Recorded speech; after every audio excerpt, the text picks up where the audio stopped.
What is up, guys? Wrestling Premiere is here. Oh, this one. It's been a long time coming, but finally, Y2J's title reign is covered on this channel.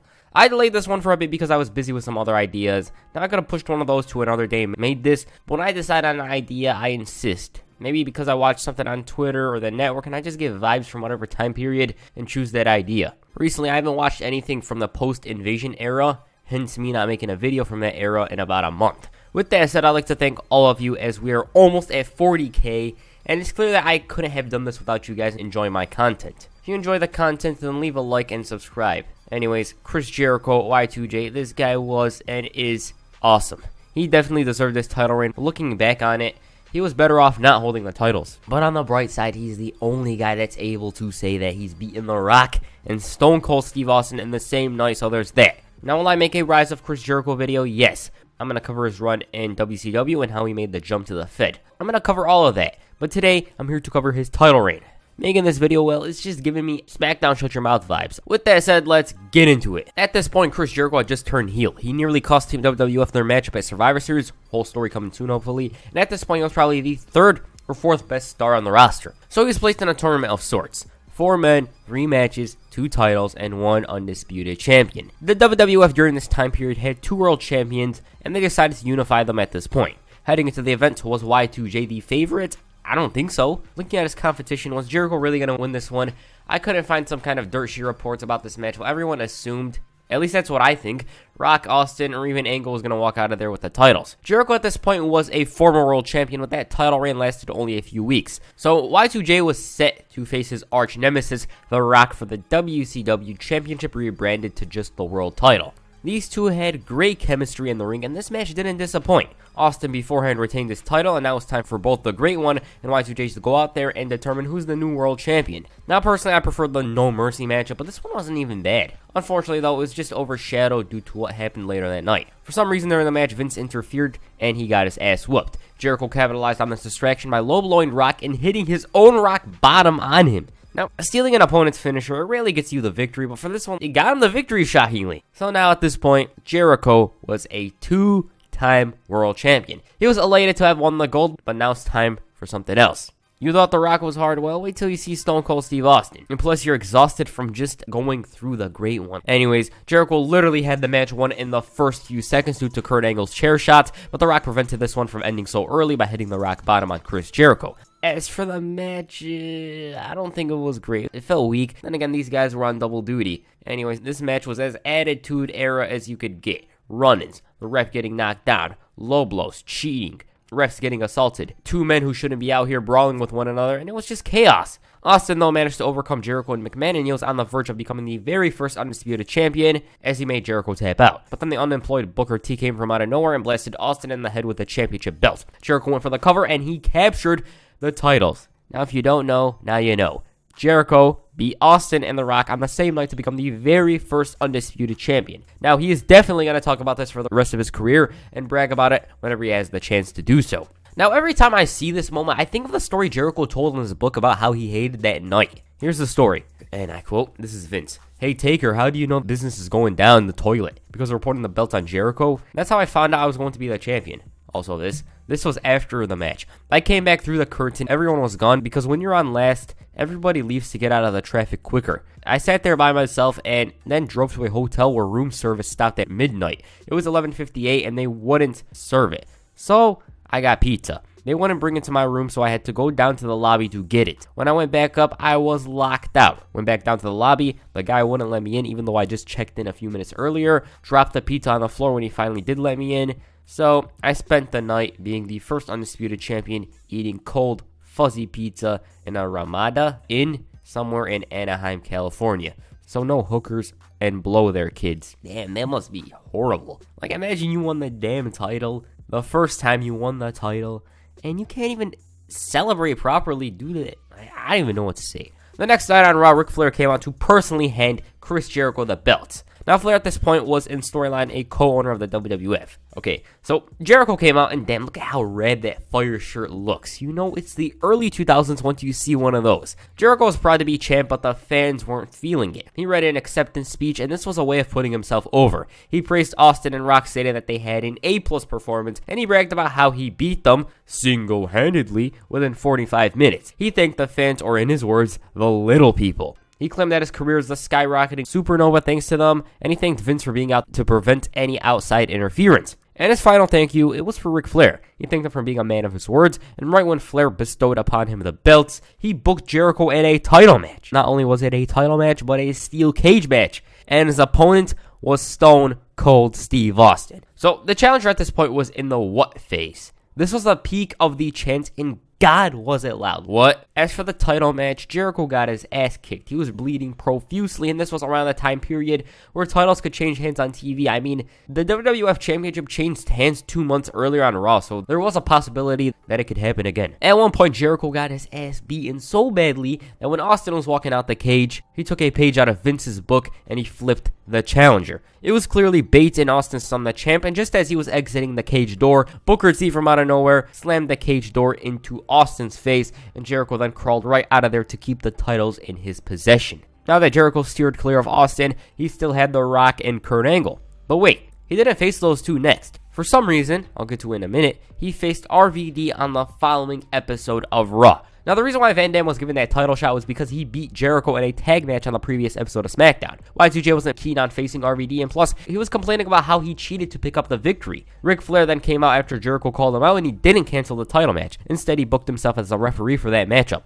As for that match, it ended in some shenanigans. Jericho shoved Flair, and this resulted in the owner retaliating. RVD capitalized on this by hitting a few of his signature moves, and he capped it off with the 5-star frog splash. Vince, who was on commentary, pulled Flair from out the ring, and they brawled. Then RVD and Flair locked both men in the figure four, and for some reason, the match was abandoned. A little side note, RVD at this point was red hot. He was so damn unstoppable. I felt like RVD in 2001, he actually was capable of being a main eventer. But that's a story for another time. On that week's SmackDown, Jericho got himself in another title match, but before he did, he managed to legit piss off RVD, which is an accomplishment in itself. Van Dam's always laid back, you know.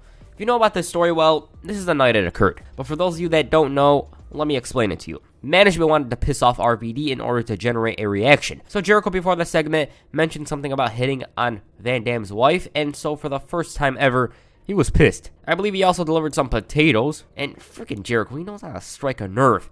He managed to piss off Rob Van Dam. Like, how is that possible? Anyways, Y2J wasn't pleased with what happened to him, and Flair booked him in a title match against The Big Show. Jericho in his casual clothes got his ass kicked, but he obviously retained the title. This was one of the weakest time periods for Big Show, yet Jericho was about to lose the title to him. He had to low blow The Big Show and use the title as a weapon in order to escape. Now, if you thought Jericho was going to rest, well, think otherwise. On the Christmas Eve episode of Raw, Chris Jericho was set to defend the Undisputed Championships against both Kurt Angle and The Rock in a no disqualification match. The Rock was representing Miami, and at one point he actually had the match won, but if there's one thing we've learned in this video, is that that's not a foregone conclusion. Angle broke the pinfall and locked Rock in the ankle lock. Once Jericho recovered, he broke the hold, and he himself was on the verge of tapping out, but Rock broke the hold, and then the ref was knocked out. To make matters worse, the Great One locked Jericho in his own walls, and he was tapping out. Angle brought in a chair, and he missed Rock, and instead he hit Jericho.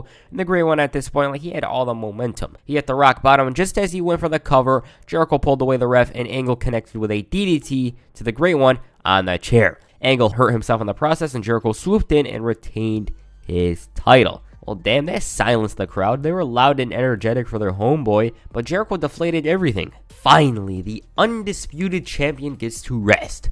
After 2 weeks of grueling matches, bleeding profusely, he gets to chill sipping on some beverages, and who could forget about that flame shirt? A week later, Jericho tried to get some Canadians on his side, gave them gifts, and Christian questioned this. He believed Jericho was doing this because Triple H is returning, and Y2J, though, assured them that that wasn't the case. He said that they should just see it as a token of appreciation. The Rock, meanwhile, won the right to face Chris Jericho at the Royal Rumble. That token of appreciation thing was working out for Jericho at this point, and heading into the pay-per-view, Jericho was racking up wins with his Canadian buddies. But on the final SmackDown before the showdown with The Rock, he had a very entertaining segment with the challenger. First of all, The Rock was asking the fans if this jabroni, he called him that, is winning the Royal Rumble. He was having fun, but then he got serious once the very first Undisputed Champion Y2J came out. Now, the champion was pissed at the fact that everyone thought he was some kind of fluke and transitional champion. He told The Rock that he could go to hell, and the thing that hurts The Rock is the truth. And that truth was, Rock did have a chance at the Undisputed Championship at Vengeance, but he failed. Y2J was blowing a gasket at this point. He thought the fans on the roster saw him as some inferior champion, and he even called himself the most overlooked champion in history. He was talking about how he's retaining the titles, and SmackDown is his show, when The Rock stopped him right there. Like, buddy, we all know this is The Rock's show. It's clear as day. The Rock let him know that it is his show, and he said that the guys in the back and the fans know that the Great One is better than Chris Jericho. The Rock was wrapping up this promo, but Jericho, well, he wasn't having it. He refused to allow The Rock to look past him, and he called him a stupid SOB. As you can see here, Jericho took these statements from the fans and the Great One to heart. The Brahma Bull walked up to the ramp, and shockingly enough, Jericho didn't budge. He didn't run away from The Rock. And this is the best part, and these are his words, The Rock. The Rock does not think that this is a joke. The Rock is not smiling. He's not laughing. So, The Rock is taking you very serious, Chris Jericho. Dead serious. And he cannot wait to whoop your candy ass at the Royal Rumble this Sunday night. And just so you know, you'll never forget, if you smell what The Rock is cooking. So you get the context of this edition of Jericho and Rock's feud. Y2J didn't want to admit that he isn't on the level of The Rock. That's just the story of the match. As for this one, I find it underrated in a way. I mean, when was the last time I even mentioned this match? It was awesome, and it was electric right out of the gate. They really had some great chemistry, and it's such a shame that they never got to feud later on. Jericho tried using some questionable tactics, and some of them did backfire, but nonetheless, Jericho's cheap tactics, such as blasting his opponent with the belt and bringing out a crooked ref and low-blowing Rock and throwing his head into the exposed turnbuckle, worked out for him. That wasn't it. He put his feet on the ropes for leverage, and that is how he retained the gold. Overall, it was a very electric and entertaining bout. So at this point, Jericho's having fun and just enjoying life in general. But then this guy crashes the party. But this wasn't the beginning yet. Chris Jericho still had to defend the gold at No Way Out in order to get to Triple H at WrestleMania. As the fighting champion Jericho was, though, he decided to defend his title against Maven. This wasn't Jericho's right doing, it was Flair's. And shockingly or not, because this is the story of the title reign, Jericho got his ass kicked during the match. This time, though, he actually got a clean victory. Later that night, Stone Cold Steve Austin won the right to face Chris Jericho at No Way Out for the Undisputed WWF Championship. Seeing as Jericho was facing Austin, he decided to get under the challenger's skin by bringing out Will Sasso, Matt TV, to SmackDown. A little side note, Jericho with these two titles, like, what can I say, $1,000,000. He lifts the title on his right hand first, boom. Then the second, then he spins around in one of the best two title entrances. He makes the titles look legit. That's what I'm trying to say. Like, despite losing and cheating to win and all of that stuff, like, at the end of the day, he's the champion and he makes it look good. He makes himself and the titles look good. Now, initially, Jericho called out the dumbass. This is what he called Stone Cold. He called him a dumbass. And there he is. Stone Cold Steve Austin is out here to confront Chris Jericho. Michael Cole was criticizing this whole damn thing. Like, just chill out and watch it unfold. And Will Sasso's impression, like, what? Who? How? He cut a promo Austin style and it's almost spot on. But then the actual Stone Cold came out and Jerry Lawler accused him of being an imposter. All of a sudden, Sasso had fear in his eyes and Jericho left the ring. Austin then asked him just what the hell is going on here? He then did his shtick, what? And he let Jericho know that those two titles are coming with him. And as for Sasso, well, before we get to him, Jericho tried ambushing Austin. He failed miserably, and Sasso tried leaving, but Austin brought him right back into the ring. He told him that if you were trying to copy Stone Cold Steve Austin, then why don't you smell like beer? And due to that, they're going to have a good time by cracking some cold ones. As they were celebrating, Austin delivered a wicked Stone Cold Stunner that sent Sasso flying, and it felt like he broke his neck. Y2J, though, returned the favor for Sasso on the final Raw before No Way Out. He blasted him right in the face with a title belt and then brought in a cooler. He then smashed a loaded beer can in Austin's face twice, and he completed the hat trick by throwing the whole cooler into his face. He mocked the challenger and he ran right the hell out of there. Austin, though, confronted the champion on that week's SmackDown. Jericho knew that he was guilty and Austin wanted to toast him, and what a toast that was. And he basically made Jericho his... Austin, though, wasn't done tormenting Y2J. And after his match with Kane, which he lost by DQ, Jericho was so paranoid and his worries would come true when Austin came out. He delivered a can of whoop ass and he stunned Jericho. Now, the story of their match at No Way Out, Chris wasn't good enough and Austin was an addict. His drug of choice just happened to be the World Wrestling Federation Championship, and he's got to have it, so he's going to do anything and everything in order to recapture that title. As for the match quality, main event quality, decent. I heard some hated it because Austin wasn't in fine form, and it's true. I watched it a couple of weeks ago, and yes, Austin wasn't up to par with his 2001 self, but they managed to put on a main event. Now, watching it, I remember Austin was on the offense for most of the match. Y2J didn't even get that much offense in. Jericho was getting his ass kicked throughout the bouts, and he was only saved by the ref. Once again, he was tapping out, and he got a stunner, but the ref was down. Then the New World Order came out and assaulted Stone Cold Steve Austin. Y2J went for the cover, and this got him the victory. They continued to assault Austin, and in the end, they spray painted NWO right on his back. Now that Jericho's gotten past Austin, he's got to focus on his WrestleMania challenger, Triple H. On the February 21st, 2002 episode of SmackDown, Stephanie McMahon came out and she was rambling on about something when Y2J Chris Jericho came out. The champion mentioned how he used to call Stephanie a filthy, disgusting trash bag, but he never really meant all those things. He said that he just wanted these people to like him, and that got him nothing. He said that it took him nowhere, and he admitted that he kind of admires Stephanie, and now that he's becoming a living legend, the undisputed champion, he sees Stephanie for what she is, a brilliant, conniving genius, and without Steph, Triple H is absolutely nothing. She agreed with Jericho, and they chanted slut, slut, slut. How rude. She asked Jericho if he wants to win at WrestleMania, and then she asked if they're going to be more than friends. And you know what that means? Well, it means business partners. They shook hands, and it was at this moment Jericho became the third wheel in his own WrestleMania main event storyline. A few minutes later, Triple H came out and he spat water in their faces, and he initiated a brawl. Jericho got his ass kicked, and Stephanie was about to get pedigreed, but Y2J made the save. Now that Jericho and Steph were business partners, they tried to get into the game's head. He showed footage of the game's final match before the injury and how he's responsible for taking him out. They were making fun of him, and he decided to come out. The game made fun of his wife, calling her the Grand Canyon, and he challenged Y2J to a non-title match. Kurt Angle then came out, and for some reason, the fans were chanting, "You suck." Honestly, this shocked me. I know it started a year earlier, February 2001, but I thought Edge was the one who brought it to the crowd permanently. That's what I'm trying to say. Angle said that he was wrongfully screwed last week, and due to that, Mr. McMahon was willing to compensate by giving Angle a title match against Jericho. The game then threw Jericho right out of there, and as for the title match, well, Kane came out and he cost Angle the titles.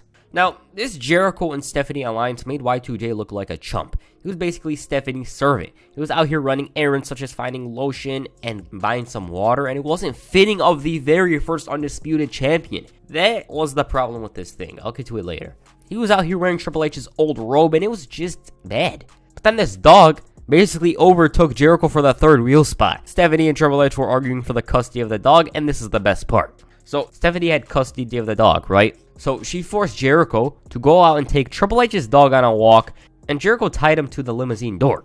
Then the limousine driver ran over that damn dog, and it was just a mess. Triple H was fuming, and Stephanie tried apologizing, but the game wasn't having it. I mean, she had legal custody of a dog she hates in order to get under her ex-husband's skin, and it all backfired. Jericho, though, made the save by blasting the game in the surgically repaired thigh with a sledgehammer twice. On the final SmackDown before WrestleMania 18, Triple H let Jericho know that he doesn't care if it's his last match or his last breath. He will leave as the undisputed world champion, because he's the game.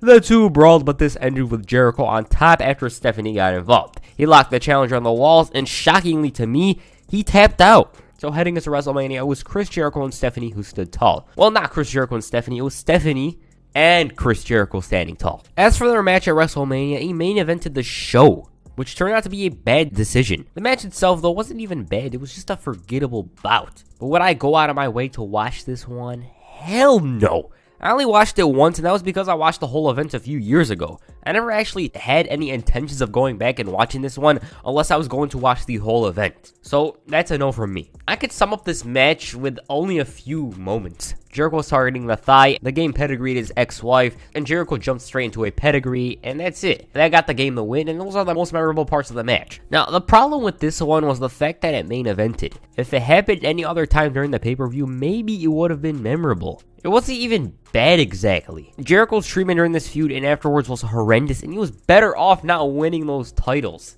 I mean, I felt like he had a good run, cheating left and right, but once Stephanie and Triple H got involved, it fell apart. Even Chris Jericho said this in an interview with Inside the Ropes, and here it is, and I quote, "Let's be honest. It was a main event in the fact that it was on last, but the main event of the show was Hogan and Rock, and I knew it. And it was actually most of the people pitching to have their match on last. I was pitching for Triple H and I not to go on last because I said, how do you follow Hogan and Rock? And Triple H, and probably rightfully so, was fighting for the title match to be on last, but we couldn't follow it. We just couldn't, and you could just see the air go out of the room. That's a match I've never watched back, and I remember just kind of being disappointed in it. Main event at WrestleMania, just because you're on last doesn't make you the main event, but still. We were on last, and I could say that I still have the card that they gave out with the programs. It was an old school card that had all the matches, and WrestleMania main event, Jericho versus Triple H. With my legacy established, and some people saying that Jericho is the GOAT and all this at the time, I was the first Undisputed champion, but that was the end of the line. It took me 7 years to win the title back again, and that run with the Undisputed championship.